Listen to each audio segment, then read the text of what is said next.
Welcome to Coping with Ghosting, the podcast that provides hope, healing, and understanding for anyone who's been ghosted, betrayed, or left behind.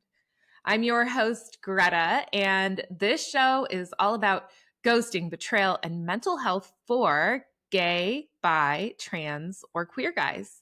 My guest today is Rahim Thawer, a racialized queer social worker who works as an instructor, psychotherapist, clinical supervisor, consultant, public speaker, podcast host, and writer. That's amazing. Rahim currently teaches at the University of Alabama, and his work explores the intersection of mental health and systematic oppression. Rahim has a particular interest in examining innovation in queer relationships and exploring how anti-racist, queer-affirming psychoanalytic frameworks can support social workers, training therapists, and organizational leaders. Welcome to Coping with Ghosting. Thank you for having me, Greta. It's good to be here. I'm thrilled that you're here to join me today, and you have a new book. It's called The Mental Health Guide for Cis and Trans Queer Guys. Tell me about it. This book is like population specific. The goal is to have a combination of cognitive behavioral therapy, Gestalt techniques, and psychoanalytic inquiry to address determinants of queer men's mental health. So each chapter is taken from my experience as a therapist and my lived experience as a queer guy to say, like, here's a determinant of our mental health. So, for example, internalized shame, coming out, sexual health, body consciousness, managing rejection, endings, that kind of thing, the landscape of connection seeking. And I think for a long time in particularly gay men's health and mental health, there was such a focus on HIV. And the relationship to HIV was how we thought about our mental health or our outcomes. We also centered coming out as a big part of our lives.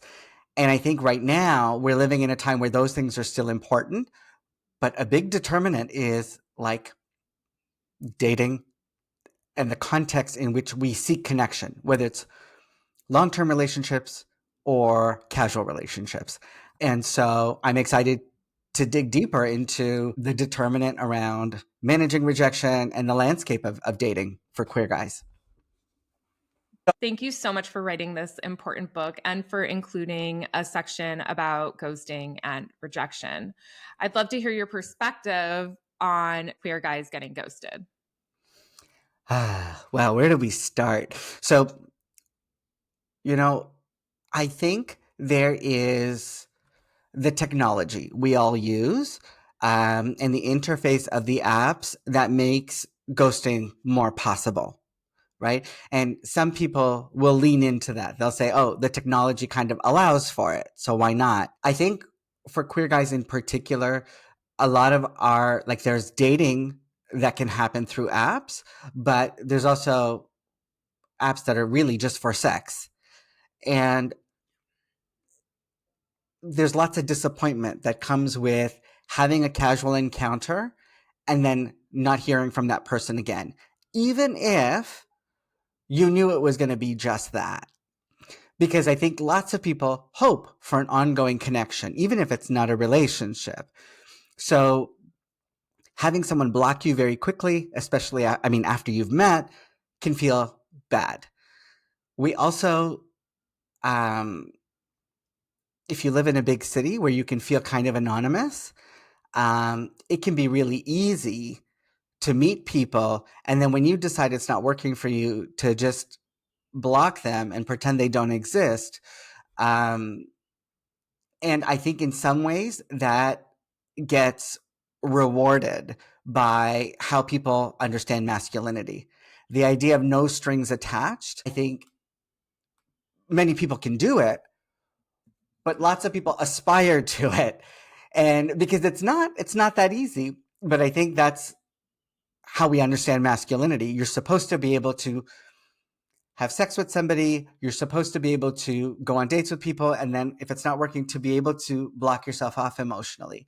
And so I think we're missing the socialization around this, Like, we're living in a time when people are going to date many more people than our parents' generations did. We're going to meet and date and have sex with many more people. And we need to think about, like, are we all playing a game where it's accepted that you don't respond to somebody if you don't want to talk to them?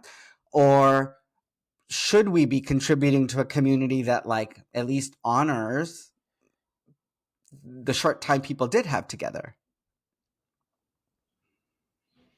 Right. Absolutely. I agree with that. Yeah, I think so I deliver these workshops called Beyond Eggplants and Peaches, relationship communication in real life, and I do this live survey around ghosting, breadcrumbing, orbiting, just to get that lingo out there. Hmm. And some interesting things have come up, like people will say things like, I've been ghosted before and it made me feel like it was my fault. And then I'll ask, have you ghosted somebody else? And did you intend to hurt their feelings? And most people will say no. And then a couple of people will say yes. um, and it really reveals that, people don't like being on the receiving end of it. But when they're on the giving end of it, there's a myriad of reasons. And sometimes for some people, it can feel like getting a taste of a bit of power, especially if Right. they get rejected a lot. Yeah. The tables have turned. I can be the one to shut you out of my life. Yeah. Mhm. And I think, um, well, one of the things I try to really bring up in the conversation about ghosting and managing rejection in general is that we're going to all experience a lot of it. We may as well take a pause and figure out how we want to do it kindly, to tell someone, I didn't feel what I thought I was going to feel, or I don't think I want us to continue hanging out. It's not what I thought it was going to be. And it's awkward now, even as I say it, but I think we need to practice it, right? That's the only way we're going to get better at it. It's a skill, because I think it lives in our psyche for a long time. The unfinished conversations that come with ghosting. Was it me? Was it you? Did I overwhelm you? Did I intimidate you? Do you hate me? Did I say something wrong? Do you think I'm unattractive? Was I bad in bed? The questions go on and on.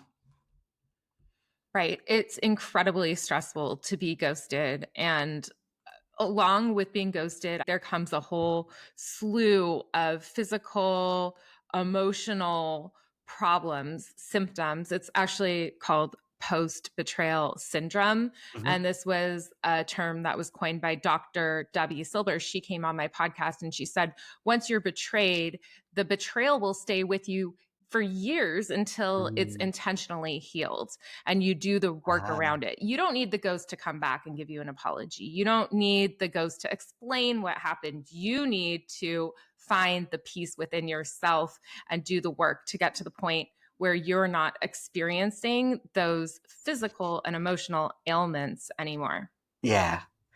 That makes a lot of sense to me. And I think there is part of it where, that can't be controlled by the person on the receiving end.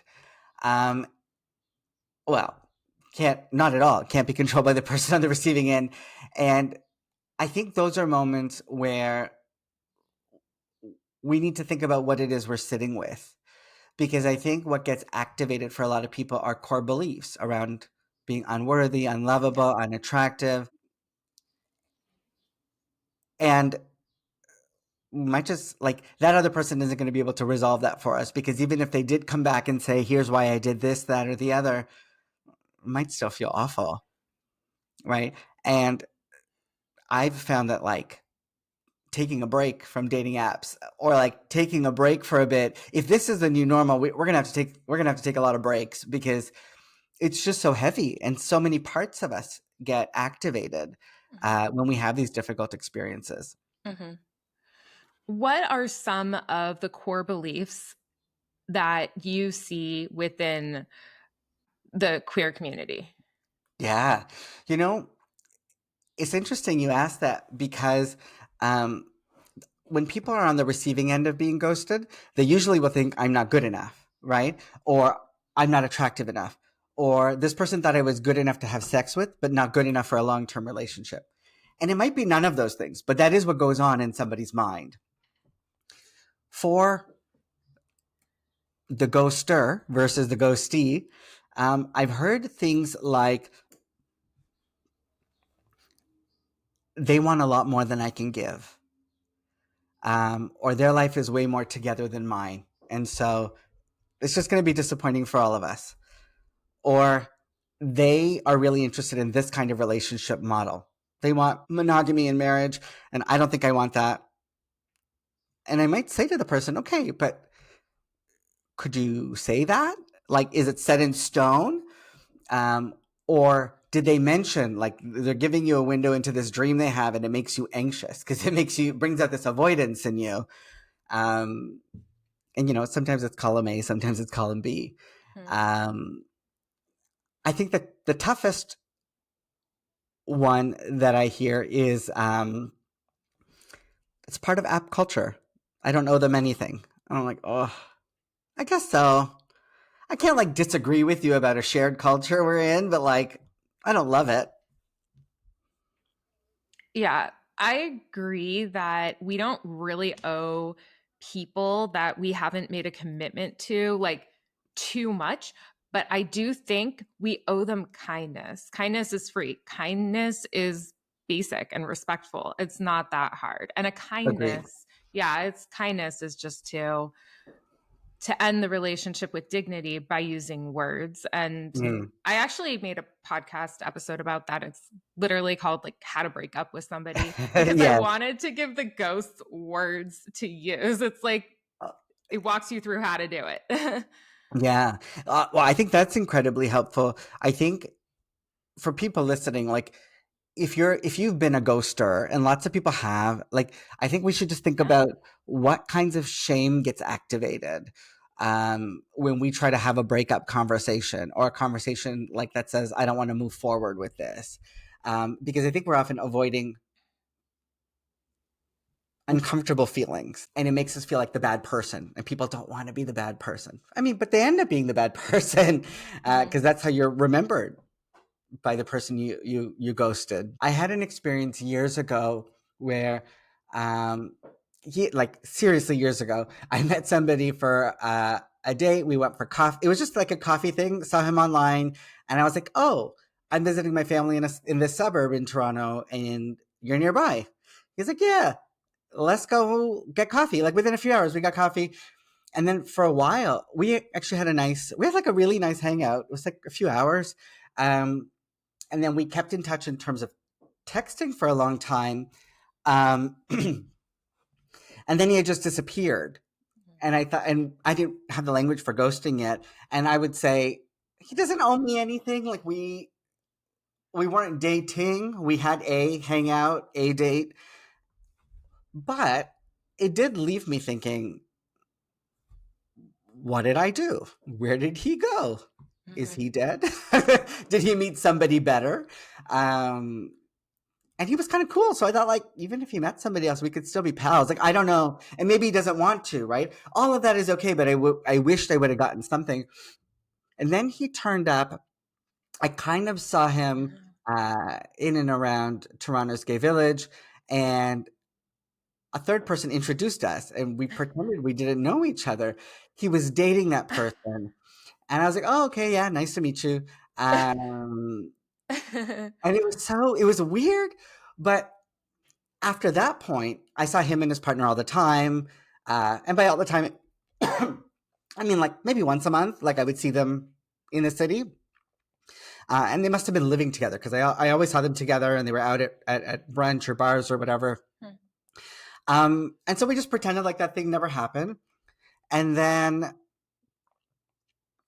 I stopped seeing them for a while. No big deal. We're not pals. We don't keep in touch. And the initial guy that I went on that date with at a coffee shop years before, he resurfaced on Instagram, and he said, have you heard from, and he named his ex. And I was like, her? No, I barely know her.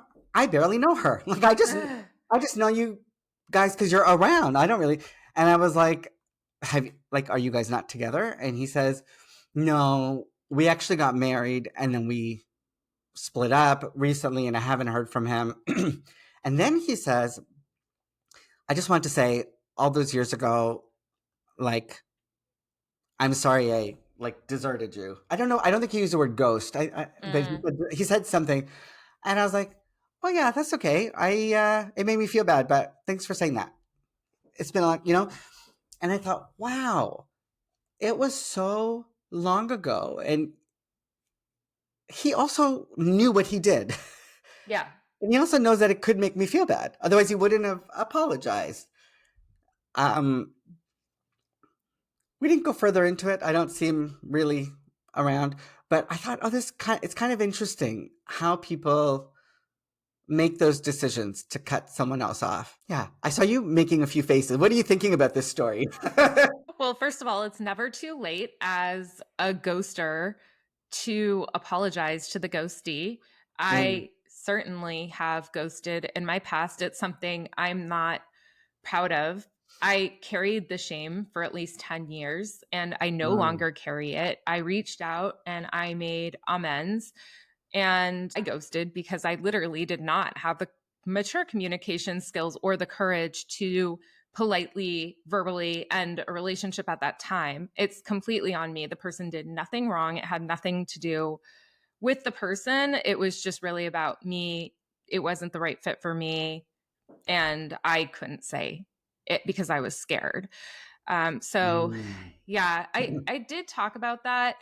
I believe in an episode with Dr. Frank Anderson. It's called Navigating Ghosting and Trauma Insights on Healing with mm. Dr. Frank Anderson. And I actually think listeners of this episode could go back to the archives and listen to that one because he's a brilliant doctor who wrote the book To Be Loved, which was all about his coming out journey.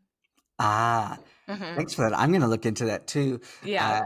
Uh, Greta, as you were saying, like you were talking about your experience as a ghoster Mm-hmm. and the shame that it came with. Another layer, is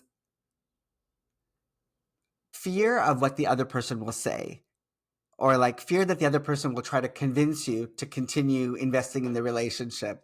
I don't Mm-hmm. know if that's what was going on for you at all, but I think sometimes we are with people or meet people who have certain kinds of personalities that maybe feel overpowering for us, and we're like, I don't want to have that conversation. It's not going to go. You're not going to hear me, and so I'm going to do this other thing. Mm-hmm. So I don't know that that's better, but um, I can see that as a reason.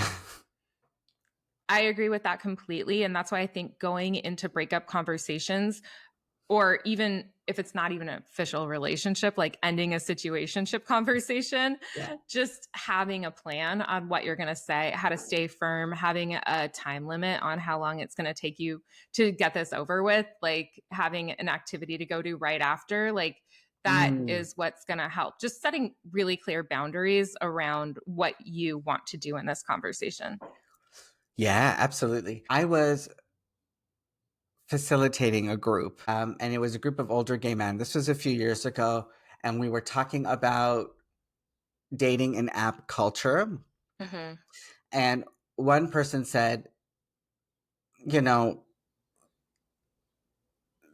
I've gone on 4 dates with somebody, and I feel like we're still getting to know each other. And the other person said, I don't think this is going anywhere. I'd like to stop seeing you.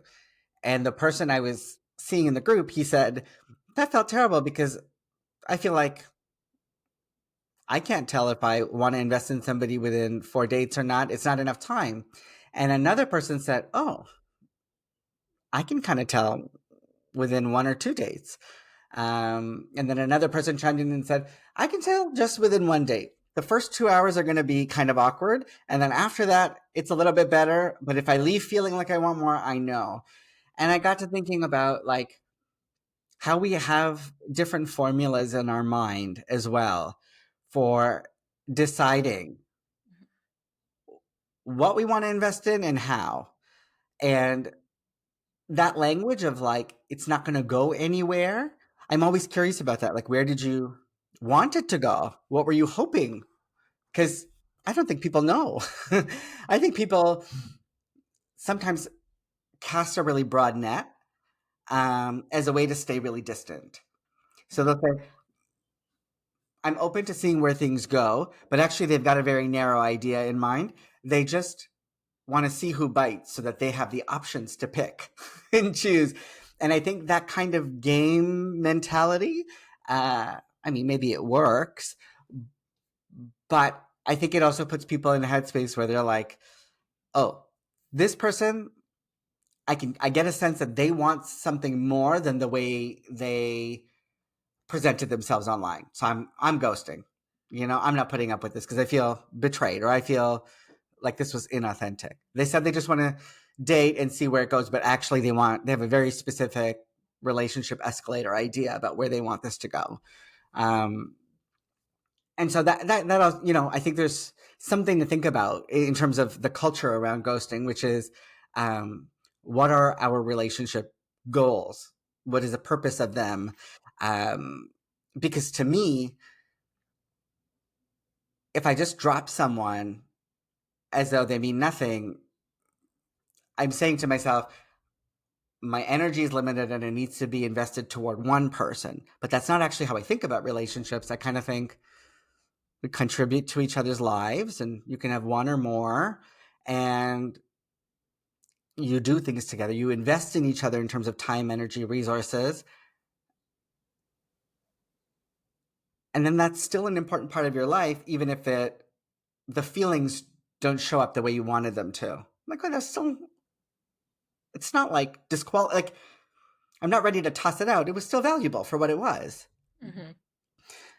Could become a friend, could become something else. I don't know. But I think the ghosting in those cases feels really hard. Absolutely. It's incredibly painful. You had said earlier, you had asked what might be unique around queer and trans guys, or sorry, cis and trans queer guys when it comes to ghosting.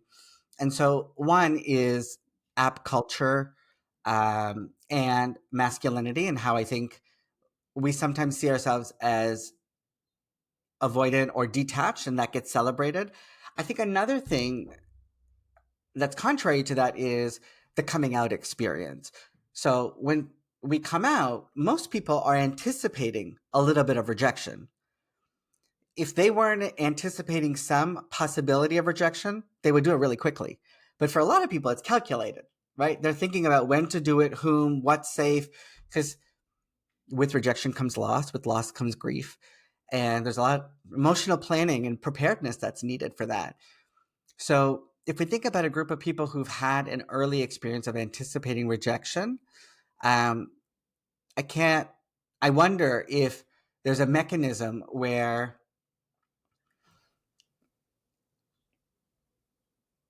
they shut off the harshness of rejection or thinking about the harshness of it.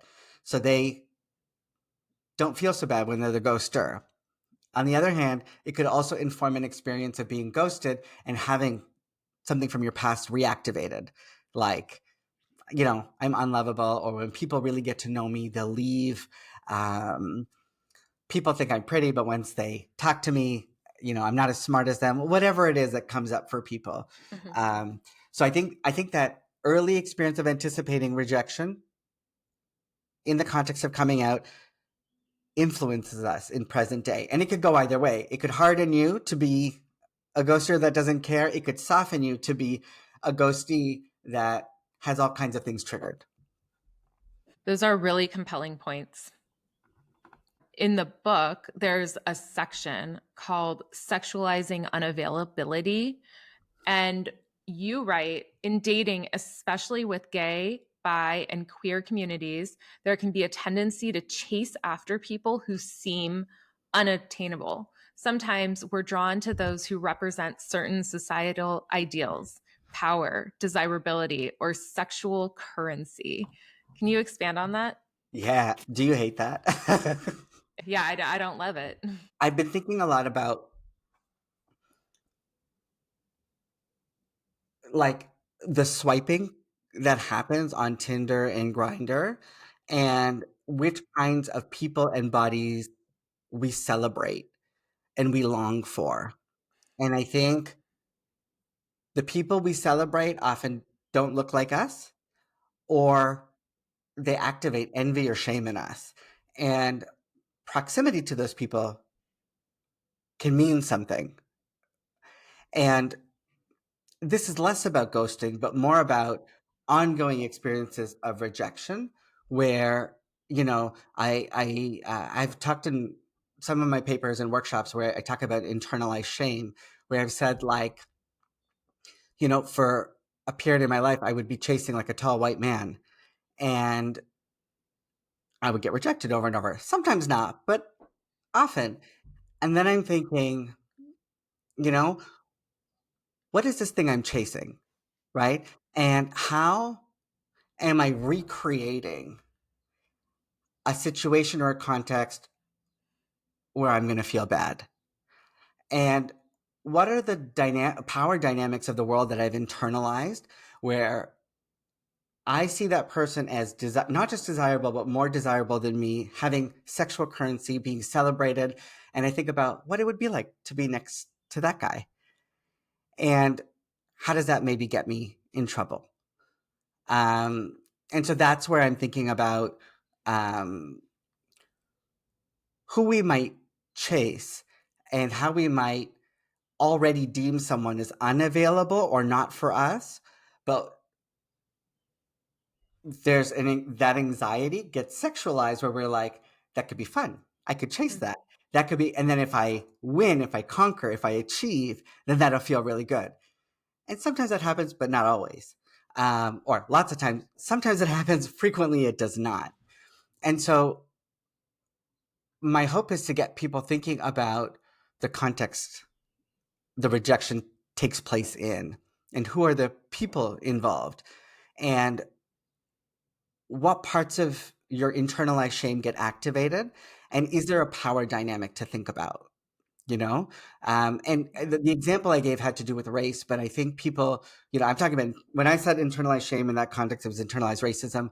But I think lots of people do a similar thing when, well, they'll say, I grew up poor or working class, I didn't have very much. And so having somebody who meets these criteria is incredibly meaningful. And it could be, um, but then if you get rejected by that type of person who checks these boxes you've created, it's going to hit a particular way. And that's what I'm hoping to get at in that section. It's a really powerful section and it's such a wise perspective. So, what do you specifically want cis and trans queer men to know about healing after being ghosted? Well, I think we can take some tools that already exist in the world, um, to process the experience of rejection and the experience of ghosting. So, from a CBT perspective, I would say, in the moment you realized you were ghosted, what are the things you thought about? Where did your mind go? And where your mind went is what we would call automatic thoughts. Sometimes automatic thoughts are, like, he's just a jerk. Yeah, but if you said you only felt angry and you said he's just a jerk, those two things align. But if you said you felt sad or you felt inadequate, there's probably a different thought connected to that. Let's figure out those ones. Yeah. And then we might say the thought is, I wasn't good enough, Mhm. or I wasn't worth the time for a conversation. We might evaluate what's the evidence for that and against that. And then we would come up with an alternative thought that isn't a blanket affirmation, but that is realistic, So, like, he could have been more thoughtful, but if he didn't have the skills to do this, longer term wouldn't have been great anyway. That would be an example of how to use the CBT. Yeah, you love it. Yes. And with Gestalt is about a contact cycle, contact with yourself, and other people. And our contact gets disrupted in endings, rejection, and ghosting. And so the idea here would be, how can you have a conversation with the person who ghosted you? What would you want to say? And if you were to switch seats and be that person, what would you say to me? And so I give prompts for people to work through that. Usually you do that with a therapist, but there's enough prompts there that you could do it yourself. And the point is, you don't have to forgive the other person, but it's more about understanding the gap between two people and having a conversation that feels unfinished. Mhm. And then finally, in the section, in each chapter, I've got digging deeper. And I say digging deeper, I don't say psychoanalytic inquiry, but essentially, if you're talking about childhood, you're talking about unconscious process, you're talking about analytic ways of thinking. And so there might be, in this experience of ghosting or rejection, what memory came up, and how does it how is it similar or not similar to a previous experience Yeah. of rejection? And can we distinguish it from the previous one? Because it might feel the same, but they might be quite different, which is important to recognize. So those are some of the ways to process, I think, the ghosting and managing rejection. Those are all wonderful. And the last one you just shared reminded me of when I did EMDR. Yeah. And how was your experience with that? EMDR is magic. It's amazing. I Yeah. love it. Highly recommend it to anyone who's been ghosted. Mhm. Yeah. I'm not an EMDR practitioner, but I've heard really good things, because it gives people an opportunity to revisit a particular time and to track their physical sensory reactions to that time, Mhm. and to do some rewiring with eye movement exercises. There's also other tactile exercises you can do to try to rewrite the emotion and just where your headspace is in relation to the experience. So that it is cool. I'm glad you did that. Mhm. Your book also offers a lot of great reframes for limiting beliefs. Like, I was ghosted because I'm too feminine, that kind of thing. Hmm. Could you share a few examples of reframes? Okay, so I have to caveat this. So I love coming up with reframes to the point where I had somebody that kind of anonymous. I don't know if he was anonymous, but he was on LinkedIn, and every few days he would send me a thought, and he was like, "Can you help me come up with a reframe?" And I'm like, "Yeah, sure." And I'd be on transit, just I was like, "Oh, here's three possible reframes." So it's become like a fun game for me almost. Yeah. Would you be able to give me a hard thought or a difficult automatic thought, and then I give the reframe? That way, it could feel like a bit of a game. Yeah, so I was ghosted because I don't have the perfect, handsome, muscular body. I think they thought I was too big for them. Mm. So a reframe might be, I don't fit the mold that that person was looking for, but that's a very narrow vision of what people are. So I dodged a bullet. Thank you. That was great. Yeah. Yeah, I love them. I used to feel like I was the person that Mm. lost out when I was ghosted. Like I lost them. I would put them on this pedestal, which is nuts. Like I would be like, oh, they're so perfect. They're so amazing. I want them back. And I never stopped to consider what you lose when you ghost someone. So I actually put together a reframe I want to share, Please do. which is I'm so sorry that the person who ghosted you lost you. It's their Yeah. loss. They lost their chance to communicate their truth. They lost the chance to speak up for themselves. They lost the chance to be honest. They lost the Mm. chance to be real. They lost the chance to rebuild the relationship. They lost the chance to grow and to learn how to do tough conversations. Most of all, they lost you. You're the person who stayed and loved longer. Oh, I love that. That is so good. Yeah. I mean, bravo. You've been thinking about that for a while. Yeah, I have. I think one of the harder reframes is when like if I were to say to that first example you gave, you know, I might not be everybody's body type, Mhm. and I have to be okay with that. Right. Like that's hard because that's like, I'm not mad at you. I don't want to be mad at me, but it's just like a hard truth, you Mhm. know? And as I say that, you know, like I have to be okay with that. It brings me to a place of sadness and grief as opposed to anger. Mhm. But I also don't want to be at a place of self blame. I don't want to be like, I'm going to change myself so that someone like him is interested in me. Oh, if he makes me feel bad now, it'll be terrible later. It Right. can only get worse. Absolutely. For the person who's thinking, I was ghosted because of X, right? Mm, What is that X? Do you really know that that's why you were ghosted? Because the definition of ghosting is they suddenly left without explaining why. yeah. So X is oftentimes, not always, but it's usually your insecurity, your Mm, false narrative. And yeah. so I always encourage people not to get stuck in an assumption of what this X is, because that's really unhelpful. Yeah. And if you are thinking about X, this is Mm, a good place to do the work on yourself now. People ghost for so many different reasons. It might have nothing to do with your body.